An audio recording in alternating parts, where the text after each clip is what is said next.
Thank you. Thank you, Neeta ma'am. Thank you all my dear friends. क्योंकि चक्रा medicine को हमें सीखने के लिए बहुत एक वास्ट सब्जेक्ट है और जिसको हमें अपनी फीलिंग्स को रिकॉर्ड करना चाहिए, अपनी डायरी पे लिखना चाहिए। तो मैंने देखा कि जो फीलिंग्स आती हैं तो हमारे एक होता है गैंग्लियन बोलते हैं उसको। नर्वस सिस्टम में जो हमारे न्यूरॉन्स होते हैं और न्यूरॉन्स में जो नर्वस प्लेक्सिस बनता है, हम कहते हैं कि चक्रास जो है हमारे बॉडी की पीछे जो नर्वस सिस्टम है उसका जो प्लेक्सिस होता है उसमें कुछ गैंग्लियंस होते हैं। अब ये जो मैं गैंग्लियन की जो बात कर रही हूँ ये मैं एक पुस्तक है, फिजियो की ही बुक है और मिक डोवेल की बुक है, वहां से मैं इन शब्दों को ले रही हूँ। वो क्या करते हैं कि वो ना हमारी कोई भी, मान लो मेरे अंदर थिंकिंग आई, कोई भी मेरे अंदर फीलिंग आई, उसका वो रिले सेंटर है।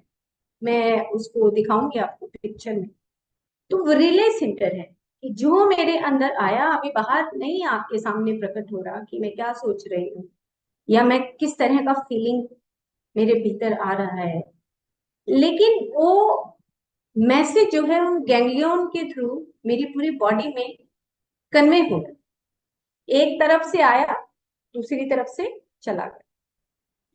अब आप देखो कि कितनी गहरी ये साइंस होगी कि मेरे अंदर जो भी कुछ चल रहा है उसका जो इंफॉर्मेशन है उसको गैंग्लियन को मिल रहा है और वहां से वो रिले होकर और फिर वो आगे कन्वे हो रहा है। अब ये जो वाइटलिटी है, हमारी जो फीलिंग्स है, ये हमारी फीलिंग्स जो कॉन्टिन्यूटी में रहती हैं, दिन भर जो रहती है, इसको CW लीड बीटर या थियोसोफिकल सोसाइटी या चक्रा मेडिसिन में उन्होंने कहा कि एक होता है प्राइमरी फोर्स, एक होता है सेकेंडरी फोर्स। मेरे चारों तरफ एक डोमेन बना हुआ है जो मुझे दिखाई नहीं दे रहा, वो मेरा ही है, मेरा ही हम शक्ल, मेरी ही हम शक्ल छाया है मेरे चारों तरफ, जिसको हम एस्ट्रल बॉडी बोलते हैं। और कई पीछे के एपिसोड में हम एस्ट्रल बॉडी की थोड़ी थोड़ी बातें कर चुके हैं और हम थोड़ी थोड़ी वाइटल बॉडी की भी बात कर चुके हैं कि हमारा ब्लूप्रिंट है, इसके अंदर हमारा ऊर्जा रहती है, वो मूवमेंट करती है। ये सारी बातें हम पिछले एपिसोड में कर चुके हैं। लेकिन अब खास बात क्या है कि अब मैं जहां जहां मैं जा रही हूँ, इस कमरे से दूसरे कमरे में जा रही हूँ, दूसरे कमरे से मैं तीसरे कमरे में जा रही हूँ, तो मेरा भौतिक शरीर के साथ साथ मेरी एस्ट्रल बॉडी भी ट्रेवल कर रही है, सभी की। और मेरी मेंटल बॉडी भी ट्रेवल कर रही है और मेरी वाइटल बॉडी भी, इथरिक बॉडी भी ट्रेवल कर रही है। ये ट्रेवल कर रही है और मैं उधर से इधर आ रही हूँ तो भी ट्रेवल कर रही है। तो मेरे चारों तरफ एक प्राइमरी फोर्स क्रिएट हुई हुई है जिसको उन्होंने कहा है कि ये हमारा एस्ट्रल बॉडी का फोर्स है। जैसे उदाहरण के तौर पे मैं इस लाइफ टाइम में बहुत कंजूस टाइप की लेडी हूँ। तो मैं कंजूस टाइप की अगर मैं लेडी हूँ तो मैं कितना ही प्रयास कर लूं, कोई मुझे कितनी ही, एक कंजूस टाइप का कोई स्कूल खुला हुआ है और मेरे पेरेंट्स ने मेरे को वहां डाल दिया कि भाई इसको कंजूसी छुड़वाओ और उस स्कूल में भेज देते हैं, लेकिन मेरी एस्ट्रल जो फील्ड बना हुआ है वो जल्दी से टूटता नहीं है। क्यों? क्योंकि मैं स्कूल में पढ़ा है कि अच्छी बात नहीं होती है कंजूसी करना, क्योंकि वो डाउनवर्ड मूवमेंट होती है, आपके रूट चक्र के ऊपर इम्पैक्ट डालता है, सारा मैं पढ़ाई। लेकिन मैं अपनी इनहेरेंट जो प्राइमरी फोर्स है मैं उसको लेकर आई। इनहेरेंट का मतलब कि मैं पास्ट से कुछ चीजों को कलेक्ट करके लेके आई। हो सकता है कि 5-6 साल के बाद मेरे में थोड़ा सा बदलाव आ जाए, लेकिन एक दिन में 2 दिन में बदलाव नहीं आए। तो इन्होंने कहा कि जो चक्रा मेडिसिन है इसमें जो प्राइमरी फोर्स है वो आपका, वो है एस्ट्रल फोर्स, एस्ट्रल। तो जैसे ही मैंने इनहेल किया तो मेरा एक वाइटल फोर्स तो अंदर आ रहा है लेकिन उसके साथ मेरा एस्ट्रल फोर्स भी आ रहा है। तो मैं पिक्चर के माध्यम से, लेकिन उससे पहले आप थोड़ा सा अंडरस्टैंड करेंगे, आपको इंटरेस्टिंग लगेगा कि अच्छा ऐसा होता है। तो जैसे ही मैंने इनहेल किया, या मैंने इनहेल ना करके मैंने अपने मन में विचार किया कि मेरे को तो ये चीज नहीं देनी किसी दूसरे को, और हो सकता है कि मैं अपने फ्रेंड को ना दूं, मैं हो सकता है अपनी बेटी को दे दूं, तो डिफरेंस आ गया एनर्जी में। तो हो सकता है मैं अपनी बेटी को भी ना दूं, क्योंकि भाई मेरी चॉइस है, मैं तो नहीं दूंगी। तो ये एनर्जी का डिफरेंस आ रहा है। तो ये क्या है, मेरे चारों तरफ वो एस्ट्रल फील्ड, जैसी मेरी प्रवृत्ति है वैसे मेरी एस्ट्रल फील्ड बनी हुई है। और मैंने इनहेल किया, तो मैंने इनहेल करते ही मेरी वो एस्ट्रल बॉडी के पास जो फोर्स थी, वो प्राइमरी फोर्स उसको बोला जाता है। प्राइमरी फोर्स का मतलब है होता है कि आपकी जो इनहेरेंट, जो बेसिक आपकी टेंडेंसीज हैं, वो बेसिक टेंडेंसीज आपकी वाइटल फोर्स के ऊपर भी इम्पेक्ट डालती हैं, और उसी से हमारे चक्रास का जो मूवमेंट है वो शुरू होता है।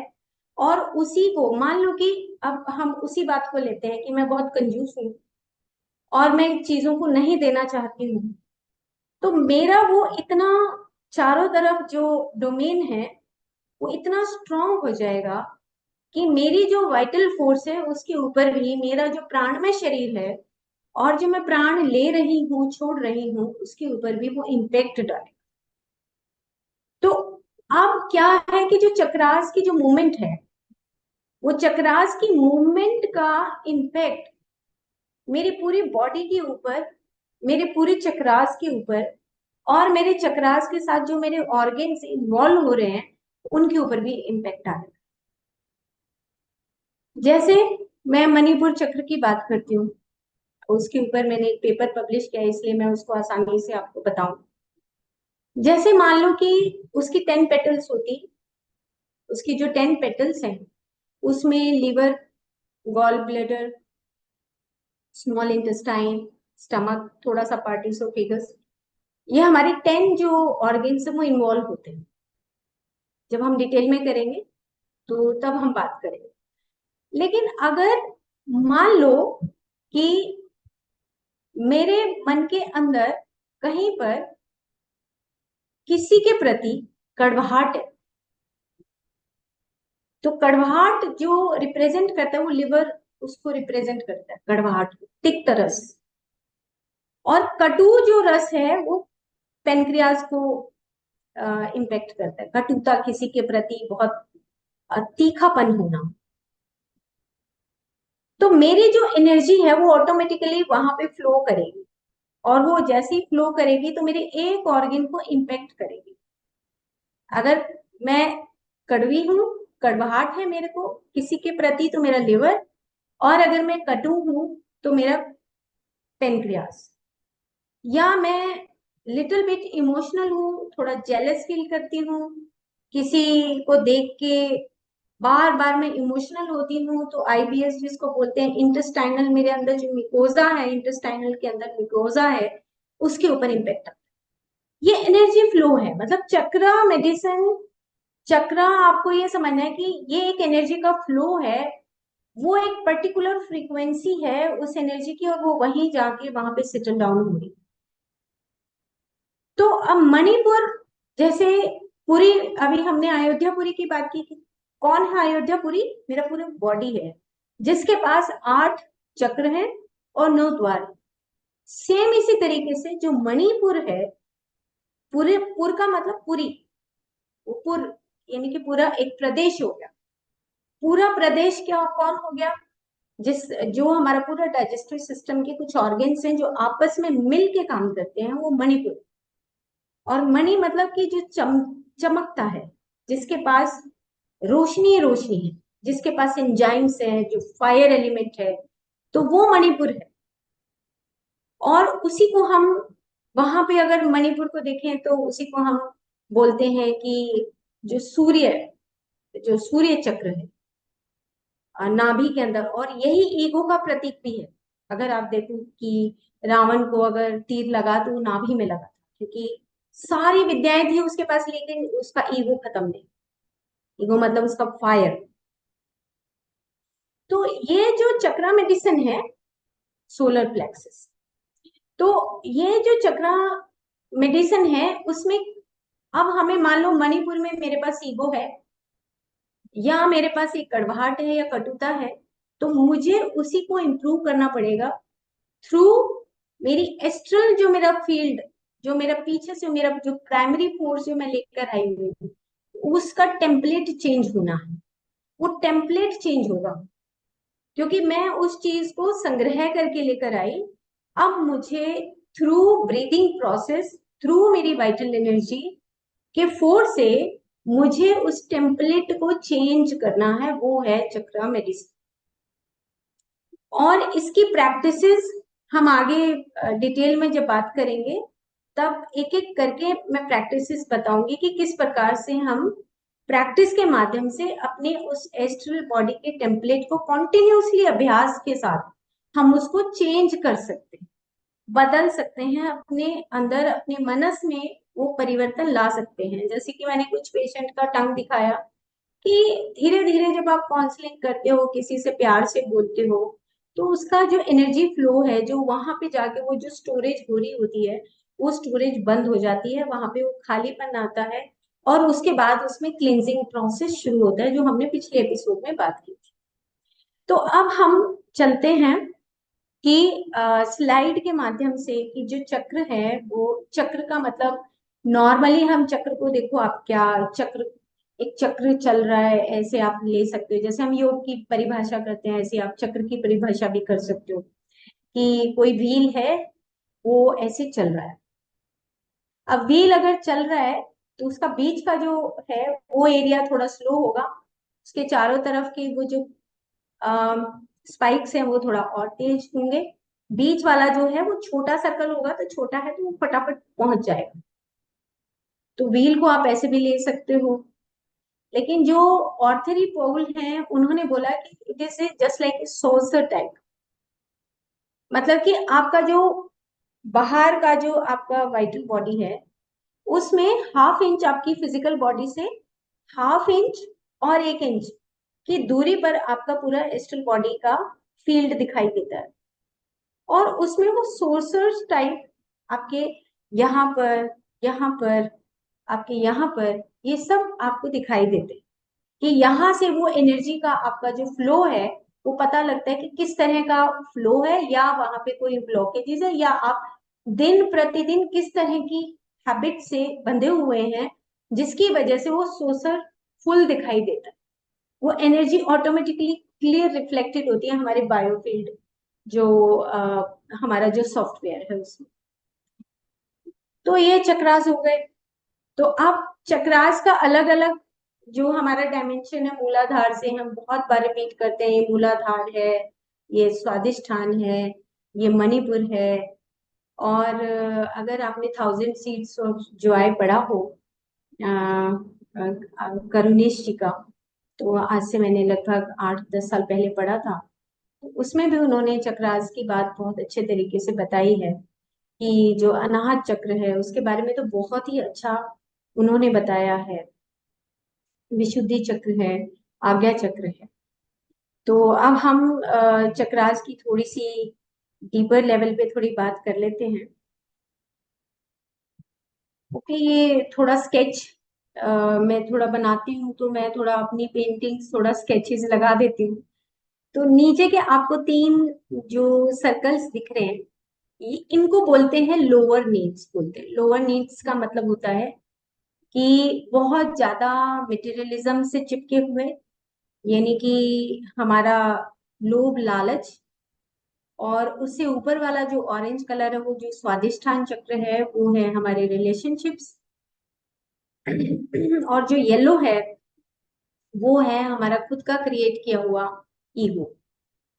और उसके बाद फिर हमारा जो फोर्थ चक्र है वो अनाहत। और अनाहत में मैंने ऐसे एक सिंबल दिखाया है कि जहाँ पे आप अपने आप के साथ दूसरे को इक्वल स्टैंड करते हैं, किसी को छोटा बड़ा नहीं मानते, तब आपका अनाहत चक्र खुलता है। और उससे ऊपर जो है ये विशुद्धि, और उससे ऊपर जो आपका एक चक्र है जो हम उसको आज्ञा चक्र बोलते हैं। आज्ञा चक्र होता है कि when you are separated from the all these type of matters, वहां पे गैंग्लियन का कोई रोल नहीं।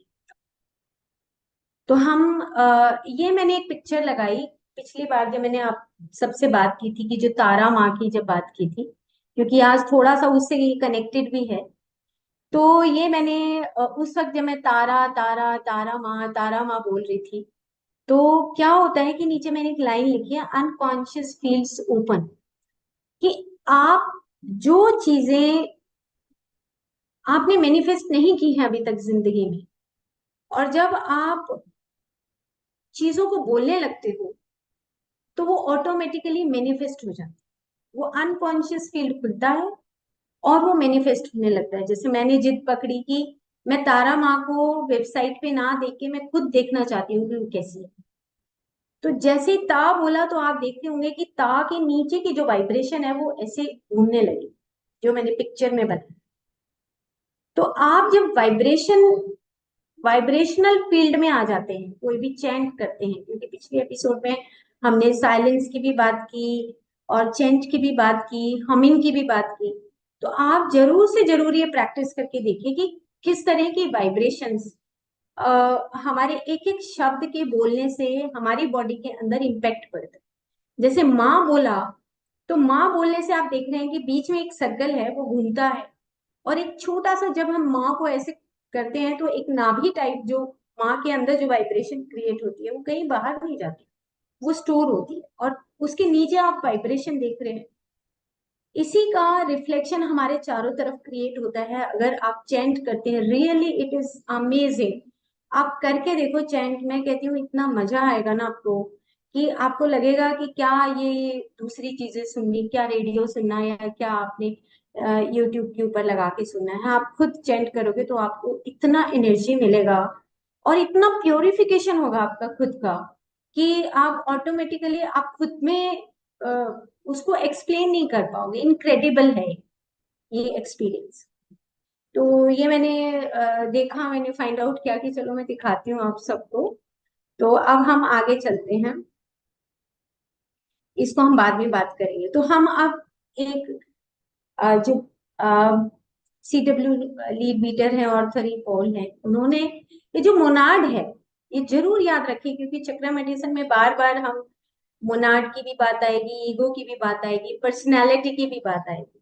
मोनाड वो होता है कि जहां पे आप वननेस में रह रहे, यहां से वापस जब जाएंगे तो मोनाड में ही जाके हम रुकेंगे।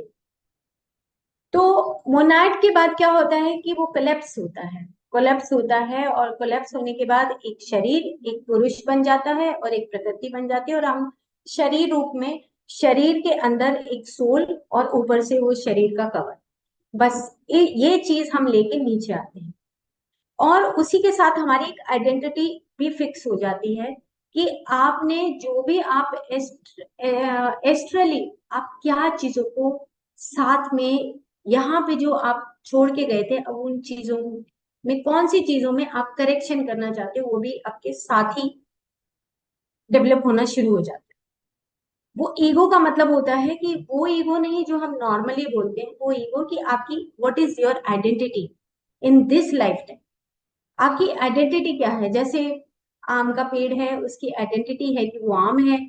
अगर कोई सेब का है तो वो आइडेंटिटी है वो सेब है। उसके अलग करेक्टरिस्टिक्स हैं, उसके अलग करेक्टरिस्टिक्स हैं।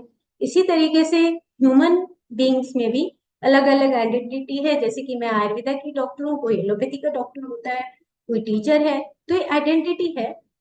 और उसके बाद इस आइडेंटिटी के बाद फिर आती है हमारी पर्सनैलिटी।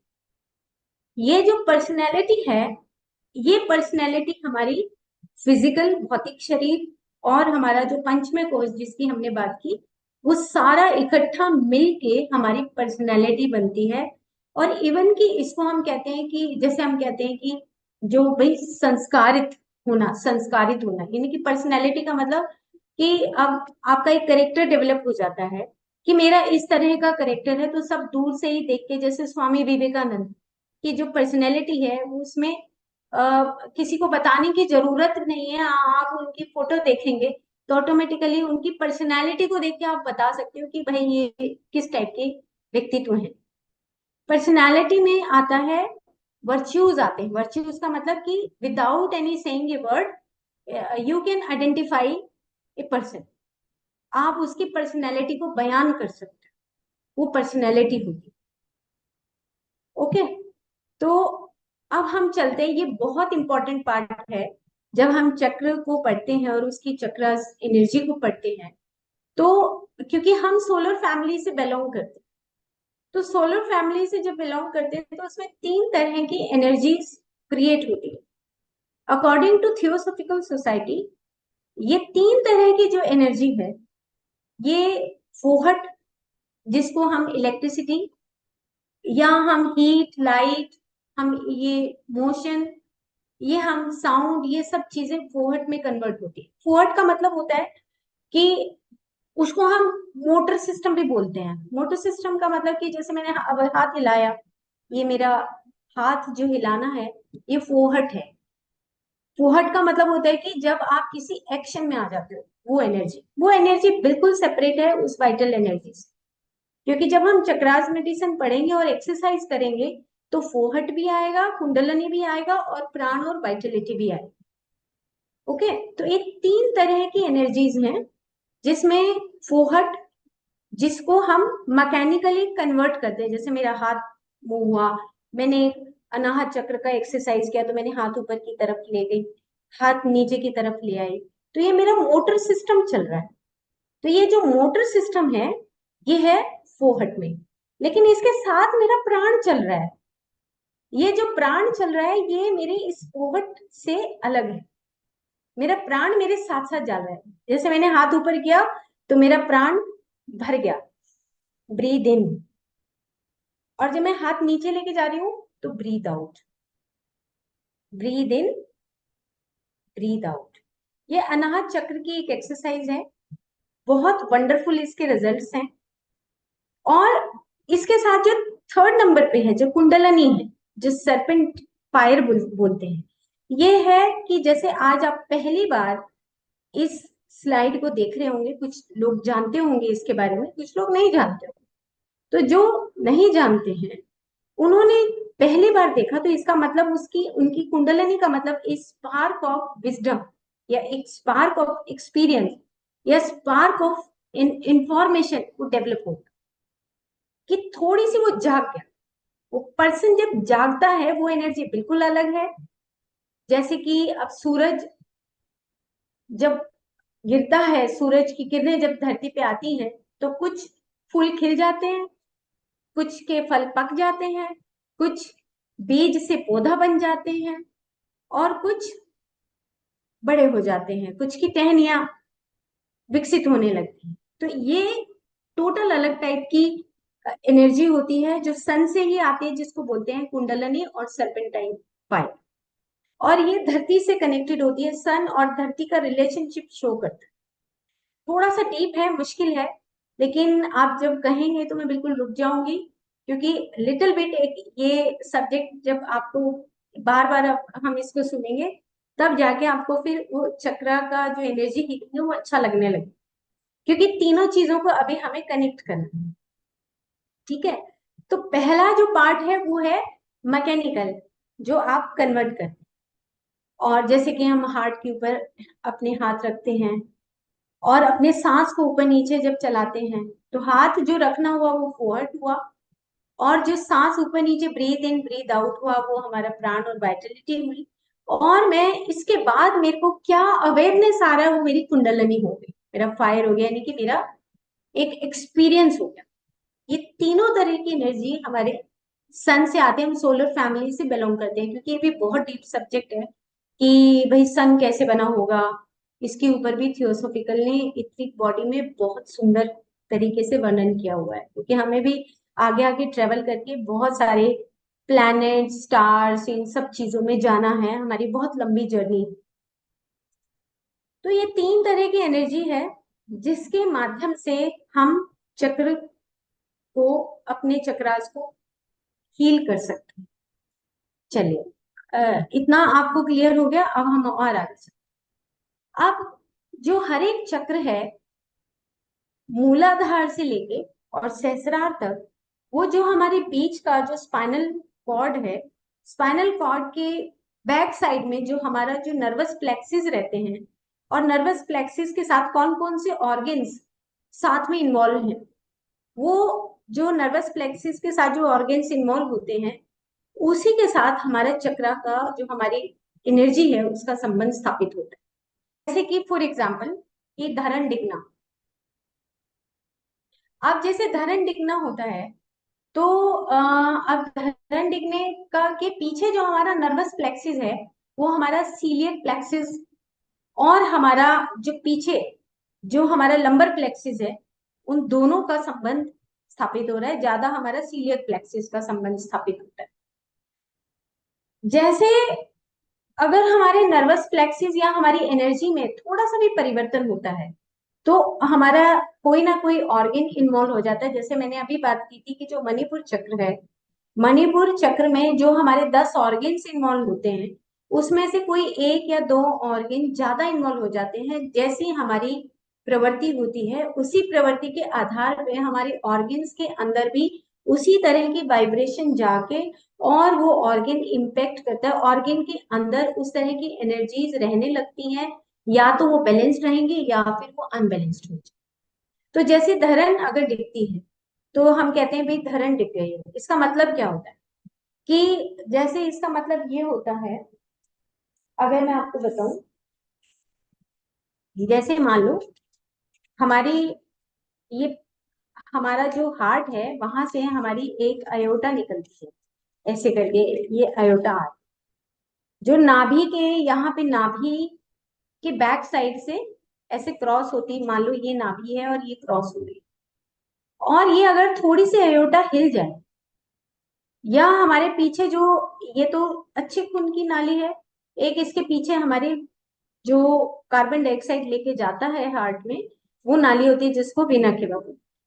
ये दोनों नालियां अगर थोड़ी सी भी हिल जाए तो हम उसको कहते हैं धरण डिग्गी, नाभि से परे हो गई। इसका मतलब ये हुआ कि कहीं हमारे बैठने का तरीका, हमारी थिंकिंग का तरीका या हमारा कुछ वर्किंग का जो तरीका है उसमें अगर थोड़ा सा भी हम अनबैलेंस्ड वे से चलते हैं या हमारा खाने का जो तरीका है, तो ये जो हम अगर अनबैलेंस तरीके से चलेंगे तो हमारी जो नाभि से वो थोड़ा सा वो इस तरफ हिल जाएगा, तो हमारे सारे ऑर्गन्स के अंदर चेंज आ जाएगा।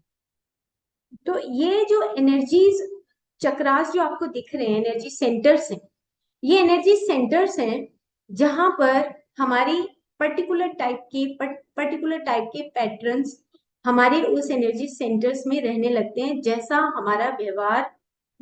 हमारा व्यवहार होता है वैसा ही हमारे एनर्जीज वो रिसीव करने लगते हैं। अब एक जो चक्र है मैं जिसकी बात कर रही थी, ये एक चक्र है। आप देख रहे हैं कि प्राइमरी फोर्स की अभी हमने बात की थी। ये जो प्राइमरी फोर्स देखो यहाँ लिखा है फ्रॉम एस्ट्रल,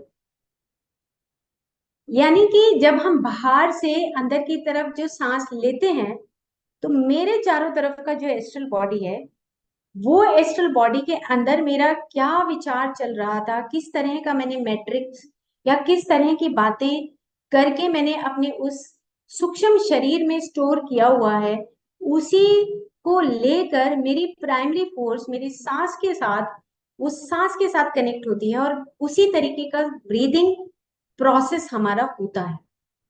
कोई ब्रीदिंग स्लो होती है, किसी किसी की तेज होती है, किसी किसी की बहुत गर्म होती है, किसी किसी की ठंडी होती है। हमने शायद सेकंड या थर्ड एपिसोड में इस तरह की बात हम कर चुके।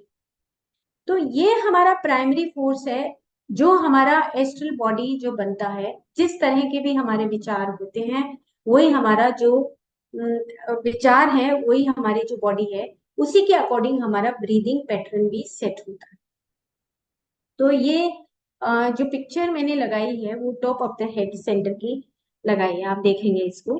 तो इसमें लिखा है प्राइमरी फोर्स फ्रॉम एस्ट्रल, और नीचे अगर मैं देखूं कि function of astral centre perfects and completes the faculties and function of etheric center gives the continuity of the consciousness।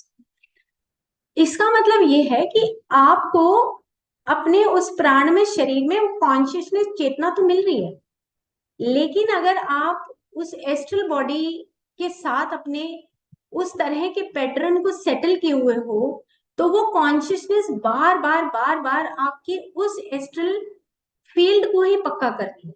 अगर आपकी वो प्रैक्टिस नहीं है तब। तो इसमें जो CW लीड बीटर है उन्होंने मैंने एक ऊपर उनका एक कोट लगाया है, एक जो वहाँ के प्रोफेसर हैं, उन्होंने कहा कि to set rolling the royal chariot wheel of the universal empire of truth and righteousness. मतलब कि आपको ये चक्रास क्या है, ये तो बस एक ऐसा एक सत्य का दरवाजा है।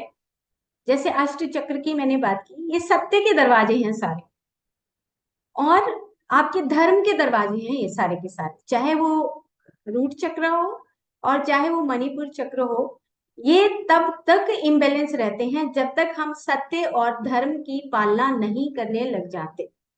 तो बार बार हमें जागना पड़ता है अपने भीतर से कि अब हमें जरूरत है करेक्शन करने की। फिर बुद्धा ने भी यही लिखा, the wheel of the loss. ये तो व्हील ऑफ लॉ है, आप लॉ को जैसे जैसे फॉलो करोगे वैसे वैसे आपके व्हील ऑटोमेटिकली चलते जाएंगे। इसीलिए मेडिटेशन इंपॉर्टेंट है कि जैसे जैसे मेडिटेशन करते हैं, ब्रीद इन ब्रीद आउट करते हैं, तो ऑटोमेटिकली हमारा जो व्हील है उसका जो एक ब्लॉकेजेस है वो खुलने लगती है और हम ऊपर से नीचे की तरफ वो रोटेट करने लगते हैं। इसी तरीके से CW लीड बीटर ने भी इनको लिखा कि व्हील लाइक वॉर्टिसेस है, और इसी के सहारे हमारी जो शरीर है वो जिंदा रहता है। और एक चीज और बहुत खास है इसमें कि अगर मान लो वाइटल बॉडी नहीं है, मान लो प्राणमय शरीर नहीं है, तो आपका मनोमय शरीर भी कनेक्ट नहीं हो पाए। तो जो प्राणमय शरीर है वो एक कनेक्टिविटी शो करता है हमारे भौतिक शरीर और मनस और हमारी एस्ट्रल बॉडी के बीच का वो ब्रिज है, जिसके माध्यम से हम अपनी थिंकिंग को उस प्राणमय शरीर से होते हुए हम अपने भौतिक शरीर तक लेकर आते, और जैसा लेके आएंगे वैसा ही उस ऑर्गन के ऊपर उसका इम्पैक्ट। तो ये सब चीजें कॉन्टिन्यूटी में चलती हैं, इकट्ठी चलती हैं और पैरेलल ये आपस में एक दूसरे के साथ एक्शन करते हैं। तो अब हम फिर से एक बार चलते हैं, हम चलो इसी इसी को ले लेते हैं कि जो हमारा अब ये भी बहुत अंडरस्टैंड करने वाली बात है, क्योंकि जैसे जैसे हम आज जो जनरल डिस्कशन है चक्रास का, आप सबसे नीचे देखिए कि एक एक रेड कलर का जो हमारा एक सोसर लाइक आप देख रहे होंगे कि इसको बोलते हैं कॉक्सीजियल स्पाइनल गैंग्लियन। गैंग्लियन की बात इसलिए आती है क्योंकि जो गैंग्लियन होते हैं, अभी आपको बताया था कि ये एक रिले सेंटर होता है। सारी इंफॉर्मेशन, अगर मान लो कि मैं बहुत अभी उदाहरण दिया था कि मान लो मैं अपनी कोई चीज नहीं देना चाहती, तो उस टाइप की एनर्जी वो नीचे जो है गैंग्लियन वो कन्वे करेगा, रिले सेंटर में कन्वे करने के बाद वहां पे वो उसी टाइप की एनर्जी स्टोर होने लगेगी। हो सकता है कॉन्स्टिपेशन उसका बाद में उसका रिजल्ट आए, हो सकता है कि वहां पर हमारा जो रूट चक्र है वो बिल्कुल ही ब्लॉक हो जाए, हो सकता है कि अपान वायु आ, वो पूरे तरीके से सर्कुलेट ना हो, वो ओपन ना हो सके हमारे सेंटर्स। तो ऐसे करके जो कॉक्सीजियल जो स्पाइनल गैंग्लियन है और जो कॉक्सीजियल प्लेक्सिस है वो मूलाधार चक्र से कनेक्टेड होता है, और वहां पे जो इंफॉर्मेशन है वो हमारी रूट चक्र का मतलब कि हमारा बहुत सारा जो मटेरियलिज्म का जो पार्ट है, हम किसी चीज को संग्रहित ज्यादा करते हैं तो हमारे रूट चक्र के ऊपर इफेक्ट करता है।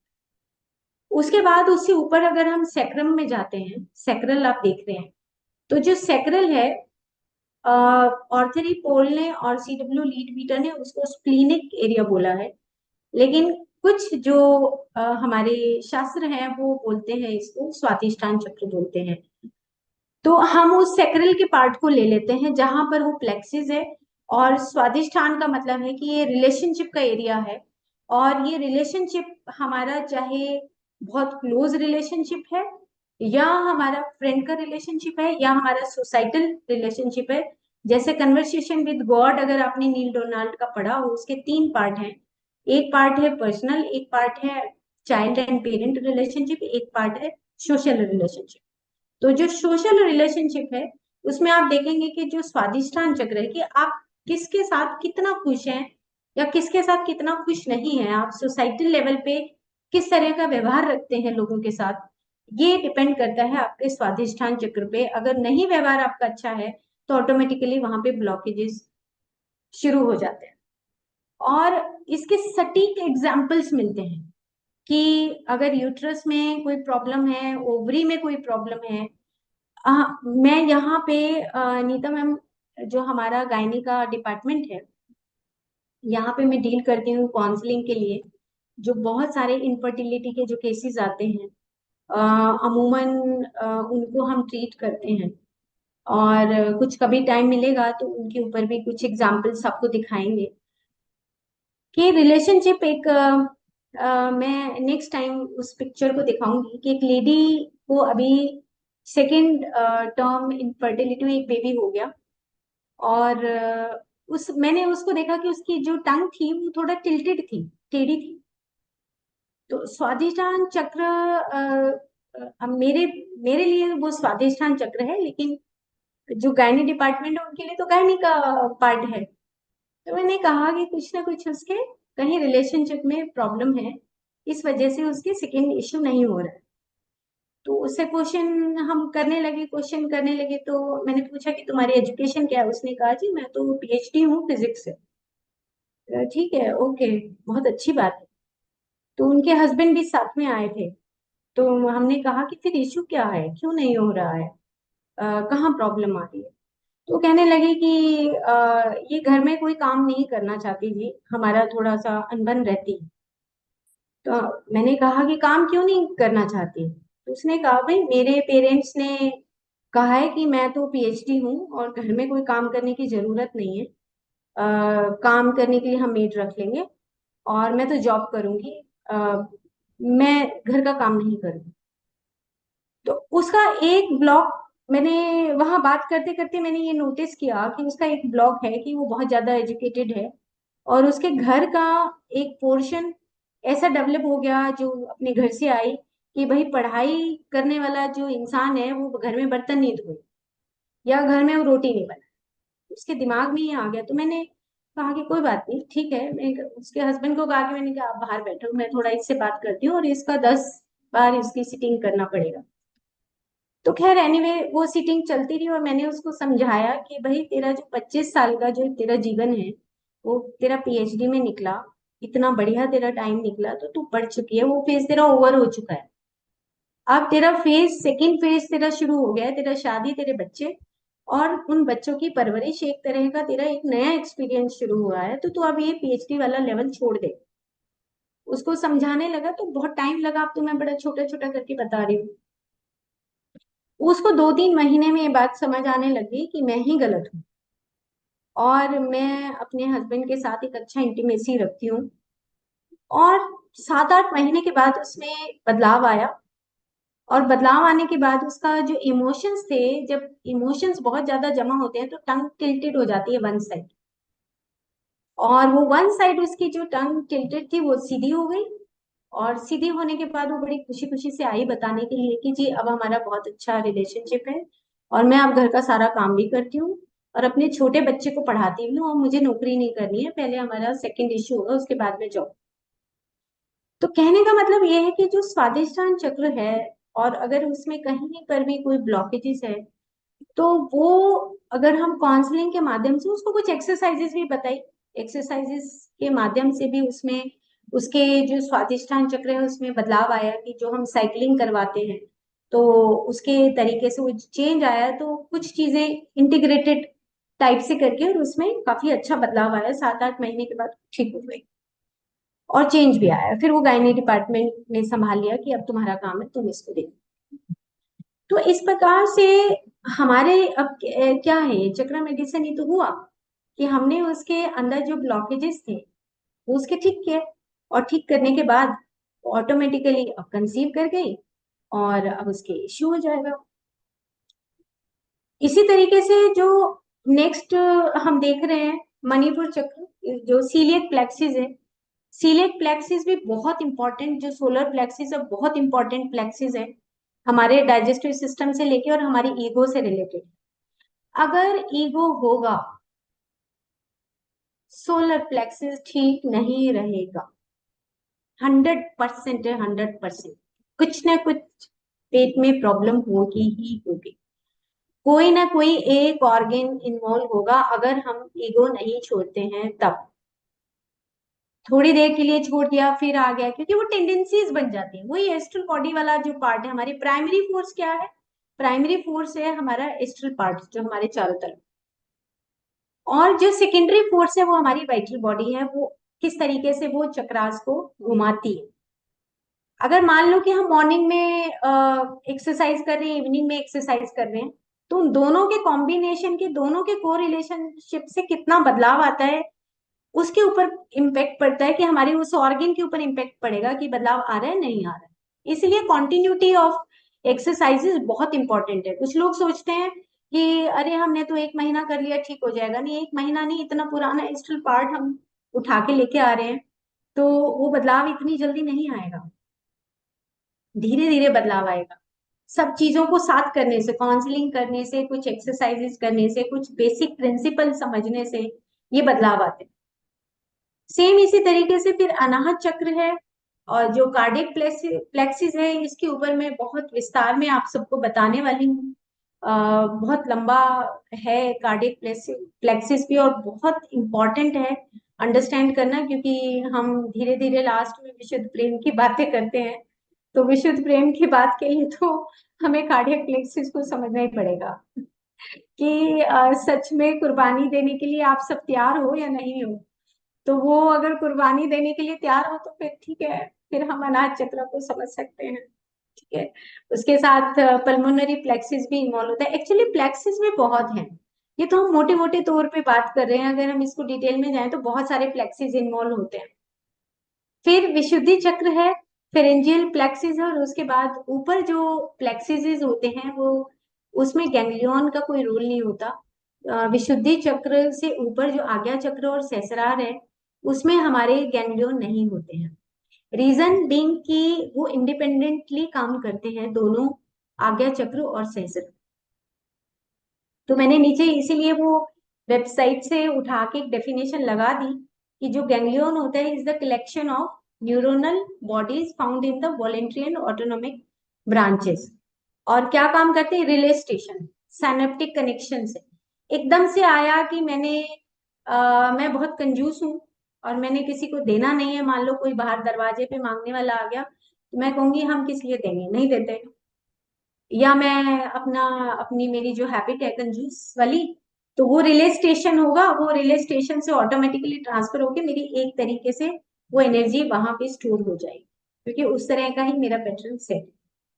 तो ये गैंग्लियन की बात की, तो ये हमारा एनर्जी पैटर्न्स है, किस तरीके से हम अपनी एनर्जीज को स्टोर करते हैं। मैंने कुछ लिखा भी है इसमें, कि कुछ आगे जो स्लाइड्स बनाई है, कि मान लो कि मैंने 2 एग्जाम्पल लिए हैं अपनी ही इस क्वांटम डॉक्टर की बुक से, कि अगर रोमांटिक लव की फीलिंग आती है जब कभी हम 20-25 साल के थे, यंग थे, जवान थे, तो जो रोमांटिक लव है वो हमारे हार्ट में ऑटोमेटिकली अपवर्ड डायरेक्शन में, अगर आपका वो जो लव है वो अगर बिल्कुल निर्लेप है, तो वो एनर्जी ऊपर की तरफ रोटेट करती है। और अगर वो सेक्सुअलिटी से भरा हुआ है तो एनर्जी डाउनवर्ड रोटेट करे। तो ऑटोमेटिकली फ्लो ऑफ एनर्जी हमें समझ आता है। आप टीवी देखते हैं या कोई भी इस तरह की इंस्टाग्राम पे कुछ भी चीजें देखते हैं, तो आप देखेंगे, आप नोटिस करिए कि किस तरह की एनर्जीज का फ्लो होता है। आप उदास होते हैं तो एनर्जी कहाँ जाती है, आप खुश होते हैं तो एनर्जी कहाँ जाती है, अगर आप थोड़ा सा लालची होते हैं तो एनर्जी कहाँ जाती है, और अगर आप थोड़ा सा मटेरियलिज्म में उलझ जाते हैं तो एनर्जी कहाँ जाती है। आप खुद देखेंगे, तो आपको ये शायद चक्रास वाला चैप्टर पढ़ाने की भी जरूरत नहीं, आप ऑटोमेटिकली देखिए कि आपकी एनर्जी का फ्लो किधर जाता है, और वही हमारा चक्र मेडिसिन है, उसी की करेक्शन की हमें जरूरत है। ओके, तो हम एक बार फिर से बैक में जाते हैं, और फिर से हम शुरू करते हैं यहाँ से, कि हमारी जो 3 तरह की एनर्जीज है, फोहट, प्राण और कुंडलनी, और ये तीनों एनर्जीज इकट्ठी भी काम करती हैं और कभी कभी अकेले भी काम करती हैं। इसके ऊपर भी फिर आगे आने वाले समय में हम चर्चा करेंगे कि फोहट कैसे काम करती है, प्राण कैसे करती है, और कुंडलिनी कैसे करती है। ये भी हमने बता दिया कि जो एनर्जी सेंटर्स हैं वो बीच में होता है, और उनके साथ के जो ऑर्गेन्स हैं वो साथ में इन्वॉल्व होते हैं।